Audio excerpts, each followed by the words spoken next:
When a lender cancels your debt, do you think they just take the loss and move on? No. Reality is that's when the real money starts to flow in, just not to you. Did you know that your debt can be canceled, charged off, or even written off, and they will still collect on it? What if I told you that behind the scenes, the banks are flipping discharged debt for massive profits using tricks most people have never even heard of and don't even talk about? In this video, I'm going to show you exactly what happens to discharged debt, how banks turn it into a cash cow, and how you can legally fight back using your rights under consumer law. Now, I've studied debt law, credit system, financial loopholes, and I am here to expose how this game is really played so that you can protect yourself and take back your power. Now, first things first, this is not legal advice. All my rights are reserved. This is only for educational purposes only, okay? Make sure you do your due diligence even after watching this video, all right? Now, another thing, if you're brand new, make sure to like the video and subscribe. When you like and subscribe, that is an investment in me, and I'll continue to invest in you. I post daily content on a consistent basis, and if you want me to keep this up, go ahead and tap the like button. It's completely free. And if you want to keep seeing content like this, hit the subscribe button as well and turn on those post notifications. So let's dive straight into it. Let's start with the basics. When debt is discharged, it usually means the lender has decided to write it off, either because of non-payment, a settlement, or a bankruptcy. So when someone files when you see a charge off, all right, that is essentially a discharged debt, okay? And they usually do this because of non-payment, so on and so forth. And you can easily argue that it was already paid. They're just recording the certificate of indebtedness so that they can make money off of the loss. But here's what most people don't know. They don't always lose money. As a matter of fact, you can argue that they never lost money in the first place, because they never loaned you money. Number two, in fact, they often get paid multiple times through accounting tricks, insurance, and tax write-offs. And number three, you can stop paying, but they'll still profit even after the discharge, okay? So back to the fact that banks don't often lose money, it's because when you look at modern money mechanics and you look at the fractional reserve system, what happens is when you apply for something, they take your promissory note and exchange it for equal value of whatever you promise to pay. Okay, if you promise to pay a certain amount of money or a fixed amount of money, they can then take that promissory note to the Federal Reserve Bank and essentially exchange it for that value. And then on top of that, in modern money mechanics, it says that in the book that they are able to multiply that 10 times. Okay, so if you apply for 10K, they're able to turn it to 100K. You dig me? So if they're able to turn it to 100K, 10K to 100K, they actually multiplied your money. Then we go to the fact that what I'm about to talk about, how they securitize your loans and they also monetize your loans and make money off of your loans even after they have gotten the money from your promissory note. And then on top of that, they ask you to pay.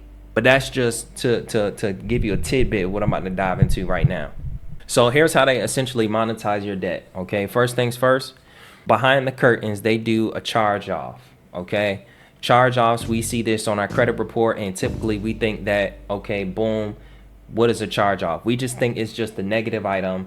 We think that just means that we defaulted. Essentially, yes, you have defaulted, but when it is charged off, that means that the debt was marked as a loss on their books, and that opens the door for a tax deduction, and possibly an insurance claim. Now, most of you guys don't know that all our debt is insured, okay? When you see things like FD insured, and I'm not 100% sure that this applies to the banks as well, but long story short, all of your debts and loans are insured by the government, okay? So even if you don't pay it, they're not going to lose anything, okay? Then on top of that, they're going to be able to file this as a loss and then get tax deductions on it, okay? So essentially, the IRS is going to pay them for the loss ultimately through tax deductions, okay? And then on top of that, this becomes an insurance claim. So if it's an insurance claim, then anybody who's dealt with insurance knows and understand that there's money that comes back to you when you file a claim through your insurance company. Okay. Then we dive into how they do this. Okay. They file a IRS form called the 1099-C. The 1099-C means that they are reporting this certificate of indebtedness to the IRS. Okay. Here's the when you look at the online, when you type in what is a 1099-C, it says file form 1099-C for each debtor to whom you cancel $600 or more of a debt owed to you if you are a applicable financial entity and or if an identifiable event has occurred. So financial entities can essentially discharge debt 600 or more. Dig me? So again, the barrier of entry is so low, but they will do this and still come after you for debt. And we're about to talk about that. Okay. Another way that they'll monetize your debt is through selling the debt. All right. They will sell the debt even after charging it off. And they often sell it to a third-party debt buyer for pennies on the dollar. And this is when you get those debt collectors calling your phone from a company that you've never heard of. LNV funding. We talk about, Midland credit, credit collections, things in that nature. And most of them partner up with debt collection companies that will literally buy your debt for a fraction of what the debt actually is. Your debt could be $1,000 and they can buy that for $100. You know what I mean? Maybe even lower, because they already know as debt collectors that the company made money off of the $1,000 and they're just taking it off their hands and they're going to go and do the debt collection. And the thing is, those debt collectors run up the bag on your debt because they reach out to you, put you in a position of default, and essentially take you to court, build up all the interest rates and things in that nature. They'll send you a letter telling you that you owe them, and you never send them a letter back challenging them to validate their legal standing to collect on the debt. So it puts people in a position where they're unable to challenge, where they don't even challenge debt collectors, and they're paying debt collectors when they don't need to.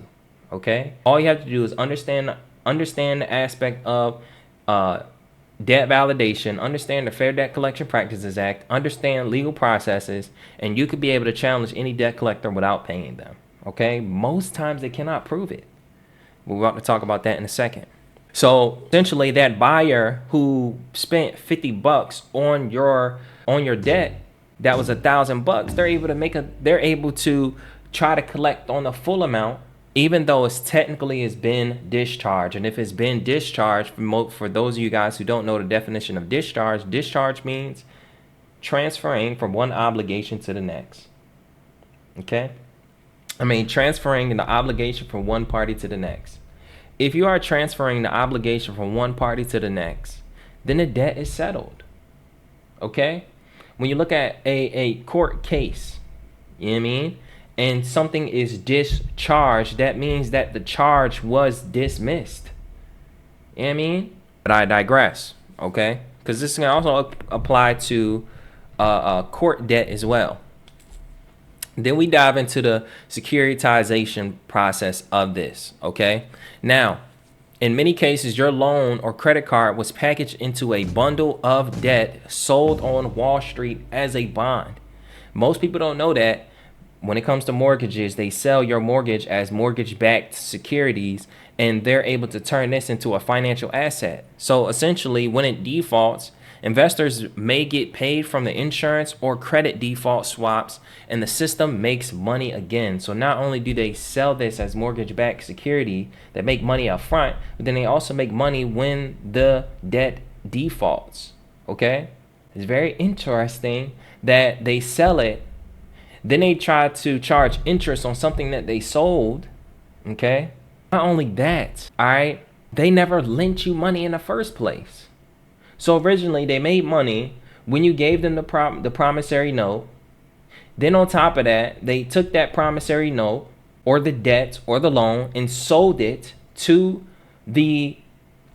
Wall Street, okay? They made money for a second time. They made money twice. They actually multiplied your money the first time.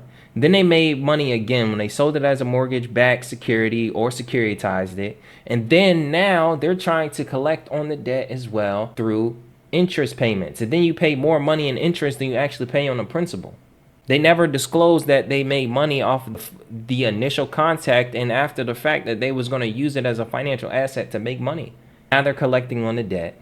Then when you don't pay it after 90 or 180 days, then they then sell it to a debt buyer. And they're okay with selling it for pennies on the dollar because they've already made it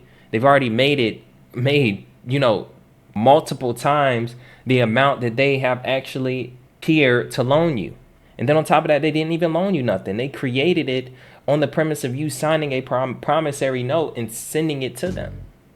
They created it based off your signature. So at what point did they even risk anything at all? To the point where they feel like they are supposed to come after you for something or like they lost money. They never lost money to begin with. Okay? So, damn, they made money almost in three ways. And then on the fourth way, when you decide to not pay them the third way, they then sell it. Okay? And they're okay with selling it because it doesn't matter. They never risk anything. They sell it. And then after they sell it, they charge it off. Is it just me, or does this sound like some type of something fraudulent is going on? All right? So ultimately, you may think that when you don't pay your debts that they're losing money, but they're really flipping your account like real estate, collecting from you, the IRS, insurance companies, and investors. So they're collecting money in multiple ways that ultimately you can argue settled the debt. So why do they still try to collect? Okay, because even after a discharge, they or a debt buyer will still come after you. Why? Because they want to double dip. They want to make as much money as possible off of your debt. Okay, even if it's just $1,000 debt, they make more money no matter what. Somebody will say, well, damn, man, I don't know if I'm going to be a part of the system. I get it. I completely get it. Okay. But we're going to talk about the ways to be able to get out of this. But just to break down, man, they got paid once from tax or insurance. Now they want to get paid again by squeezing it out of you and then charging you interest on it. And when they start to do that, this is when you hit them with debt validation under 15 USC 1692G. This is when you hit them with the tender of payment under UCC 3-603. This is when you hit them with the evidence of discharge under 1099, under a 1099-C, because there are laws put in place where you have a right to challenge their legal standing to collect on debt. And one of the things under UCC 3-05, it talks about the holder in due course. As a matter of fact, UCC 3-305, okay, you can essentially challenge whether or not they're the holder in due course, okay? If a debt has already been settled, then they aren't the holder in due course anymore. Okay? They cannot enforce the obligation. All right? And you have protection under the Uniform Commercial Code for debt that has been settled. Then we dive into 15 USC 1692G, or the Fair Debt Collection Practices Act, which is this whole subsection where under the Fair Debt Collection Practices Act, you have a right to challenge the debt collector on the validity of the debt based on these guidelines, okay? And that is specifically under 15 U.S.C. 1692D, where they have to answer a series of questions that will prove that the debt is valid, including things like, okay, where the source of the funds, if it was securitized, anything about the debt, they must provide that information. And if they don't, there are violations put in place for their misrepresentation, okay? False and misleading misrepresentation. If they continue to harass and abuse you, meaning if you send them a debt validation letter and they still sending bills to you. If we talk about the fact that, any unfair practices of them making money off of your detriment and pain, all right? If they're giving away your information to third parties without your consent. Okay, if you ask them to stop communicating in a certain way and they still decide to communicate with you in non-legal forms, okay? When you start to challenge them on the validation of debt, they have to provide a written response, not an email, okay? Because I want you to send me a letter of your lies. I want you to send me a written form of your lies. Please do that, okay? Then we dive into creating negotiable instruments on debt that would record the certificate of indebtedness if we know that they made money off of our promissory note, which is a negotiable instrument. If I need to create another one, I will create another one. And you can endorse coupons. Let's just say if it's a mortgage or something like that, you can endorse coupons under 31 CFR 328.5. I mean, this whole subsection breaks down how to endorse coupons. But long story short, man, when you start to do this and you create your own tender of payment, I mean, now we got to UCC 3-603, which is a tender of payment. A tender of payment now allows you to create an instrument, make it, present it to them, and if it is refused, then there is discharge. Okay? And the thing is, like, yes, you can do all of this, but ultimately, I've already told you that there's multiple ways that they got paid, and you can challenge them under the Fair Debt Collection Practices Act to give them the burden of proof to provide this information to you if the debt was settled. If the debt was settled, then they cannot collect on the debt anymore. But also at the same time, if you send a letter giving them an unconditional offer saying, hey, if you can prove this stuff to me, then I will pay you, and they cannot prove these things to you, an unconditional offer is unconditional. I may create a separate video on that, okay? But here's what to do with the info that I'm telling to you right now, okay? First thing you want to do is you want to demand validation. I will tell you, for any debt that you're ready to start challenging, I would demand validation. Okay? Why? Because you have a right. You have a right to ask if this debt was legally assigned to the collector. I need the chain of assignment. I need to know your source of funds. I need to know where the money came from. I need to know if you actually lent me money. Okay? I need to know that you're the holder in due course. I need the actual promissory note with my wet ink signature. Okay? If they charge it off, you ask them for a 1099-C. Hey, look, man, if you have a 1099-C, then there's nothing to collect. Back to something that doesn't have legal standing if it's already settled. If you already made money, it's no use of you coming after me for the debt. That's the whole point. You just want your debt to be paid, not to prove something to me and get me to pay it. It's now becoming harassment, which is a violation of the FDCPA. See, you have to call them out on these things and ask them for these things. But guess what? It's not about the aspect of you challenging them and trying to get recoupment and things of that nature. But when you start to ask these questions, this is when they start to violate the federal laws. Okay? Because if they cancel it, they should not be collecting it. If you ask them a question of 1099, can you provide me the 1099-C copy B, which is allowed, is supposed to be given to the debtor, and you don't give it to me, you are violating my rights. That would be considered an uninformed use of my credit, and you are not informing me of any and everything that's happened to my credit, which is a violation of contract law under the Truth in Lending Act. Okay? So here's another aspect, because now we have charge-offs on our credit report. You can challenge these charge-offs on your credit report by providing this misinformation or providing the 1099-C. If they actually give you the 1099-C, you can send the 1099-C to the credit bureaus. But if you reach out to the company and they don't provide it, and you can provide a proof and examples of you having that certified mail and things in that nature, and they do not give that to you, you can give that evidence to the credit bureaus. Okay, how did you prove that this was valid if you guys, if I wasn't able to? Okay, so you mean to tell me that they are ignoring me and y'all somehow got it? Yeah, that's BS. All right.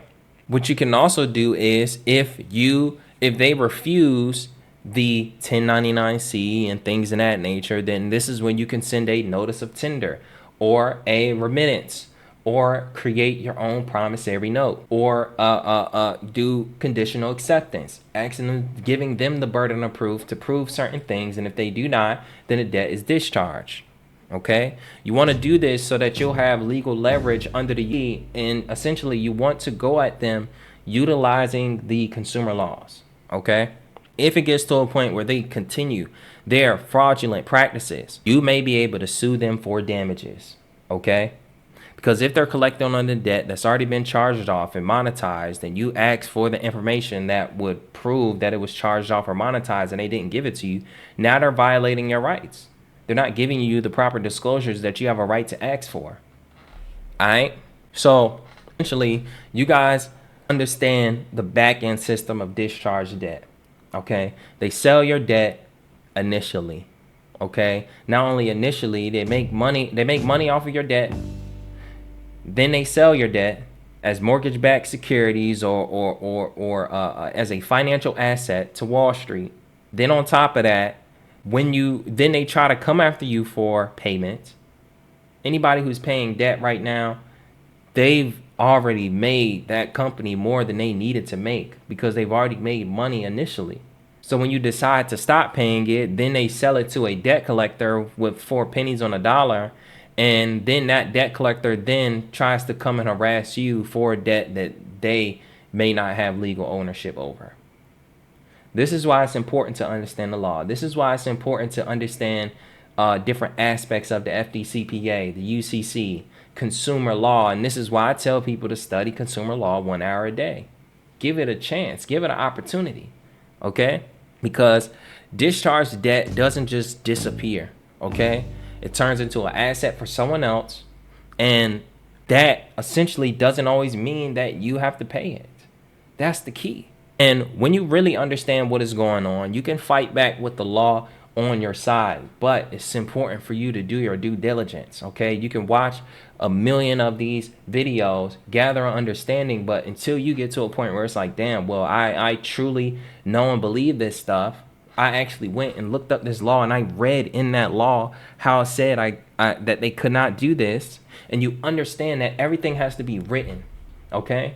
You can't try to fight these laws by talking to someone on the phone. You have to write. You have to literally put together some letters. You have to really take them through an administrative process, which is a collection of presentments where you are enforcing the facts and you are having them provide disclosures, and you are holding them accountable for their responses. Because when you send a presentment to a company or a debt collector, they are under a contract to write something back to you. The same way when they send you a letter, you are under contract to respond back to them. Okay? You cannot just get something that says you owe $1,000 and you try to ignore it and think you're going to get away with it. No, all you got to do is respond back with a debt validation letter. Simple. Even if you don't know the basic form of consumer law, if you understand the debt validation process, this is not legal advice, but if you understand the debt validation process, it will break down any and everything, and it's going to help you to be able to challenge these debt collectors and anybody attempting to collect on the debt, utilizing consumer law, because debt validation is the foundation. A lot of times people want to know UCC laws and all of this stuff, but they don't even know the basic premise of debt validation and how to challenge a debt collector on the debt. Okay? You can challenge a debt collector on the debt on simple premises, and if you understand what you're supposed to be getting back, you have the advantage. I had someone in my comment section say, well, look, I was able to send debt validation letters, went through the debt validation process, and what happened was when we got to court, the lawyer went to me a few minutes before we went up to the judge and say, hey man, are you trying to settle? The guy says, no, I don't want to settle. They go up in court, and the the attorney pushed for the case to be dismissed because they couldn't prove that they prove that they legally owned the debt or that they legally was able to collect on the debt. They couldn't prove that there was an actual contract in place. And because of that, this is why you can win in court. As long as you understand the aspect of communicating back and forth with them through a debt validation process, and you know how to legally dispute charge-offs, legally dispute debt, legally hold a company accountable, then you'll be in a position to where you will always, I won't say always, I won't make any promises, but you will have a better understanding, and you will put yourself in a position where you'll always have evidence. You'll never have nothing to stand on. Okay? So if you want to learn how to legally dispute charge-offs and sold debt, grab my complete debt guide down below. It's only 47 bucks. A part of that, you're going to be getting letters, templates of the debt validation process. You're going to be able to understand the consumer laws. You're going to have resources and templates and guides, a full instructional course by me directly for only 47 bucks. And to be honest, I wholeheartedly believe that 47 bucks is this is a steal. Okay, how many people out there on the market are charging you thousands of dollars to do it for you, and essentially they'll do it for you, but it doesn't necessarily get you the results that you need. It doesn't help you understand the law. It doesn't help you understand how to communicate. It doesn't help you understand to hold a debt collector at bay. This is why people spend those thousands of dollars and still come back to me to talk to me one-on-one about how to execute this process on their own. Somebody can put together letters and all of that for you, but if you don't understand the law, then you're going to constantly be in a position where you are not getting results. You're going to say, hey, you're going to be in my comment section next video saying, well, if they ignore you, there's nothing you can do. If they don't follow it, there's nothing you can do. Well, if you know the law, then there's no way that they'll ignore you, and you wouldn't take advantage of that. You dig me? Also included every video that I do where I'm talking about templates and things in that nature, I include that in my complete debt guide. So yeah, you're paying $47 right now, but you look at this as something as almost like a stock. Over time, this is something that's going to grow in value, and you're one of the early adopters of it. So tap in for the 47 bucks, and this is for my debt discharge people. Okay, debt discharge, debt validation people. That's for you guys. It's only 47 bucks. Now, when we talk about the next thing, if you want more of a one-on-one mentorship, okay, there's a couple things that this is for. This is not just for any typical person who wants to just discharge their debt. If you have debt, I wouldn't recommend tapping into my one-on-one mentorship. But if you're a person that wants to either fix their credit and they need that one-on-one help, okay, you may have discharged your debt and your credit is jacked and you need somebody to work on your credit, tap in with your boy through my mentorship. The second thing is, if you want to build to 6 figures in funding, tap into my mentorship, and you want to learn how to do that. Also, at the same time, if you're an entrepreneur looking to grow your business, tap in to my mentorship. Okay, down below there's a link to apply. I'm going to ask you a series of questions, and obviously the whole point is to make sure that people who are serious about their growth tap into this link. If you are not, and you're just going to try to figure out what I'm about, just grab the complete debt guide and just keep watching my YouTube videos. Okay, the other thing, if you want to start fighting back in court, okay, and you don't want to learn the whole process yourself, you can tap in with Solo Suit. You can pay them up front. They'll pretty much put some letters together for you, and you could be able to challenge debt collectors and challenge lawsuits, and they'll do the debt validation process for you. Okay, if you have this, you're able to literally have a better stance in court if that company decides to take you to court, and most likely they won't if you go through the full process. And lastly, follow me on Instagram if you want to understand how to beat the system legally. If you want to tap in with me on a more one-on-one basis, if you have questions for me specifically about any of my products and services or any of the videos and things in that nature, tap into my Instagram at biz.nick. The link will be in the description as well. Last question, have you ever had a charge-off debt still come back to haunt you? Drop a comment and share your experience. Don't forget to like, comment, and subscribe. Turn on the post notification, because we are not done exposing the truth. And if you got all the way to the end, comment the word discharge so I know that you're a real one. Thank you, and I'll see you next time.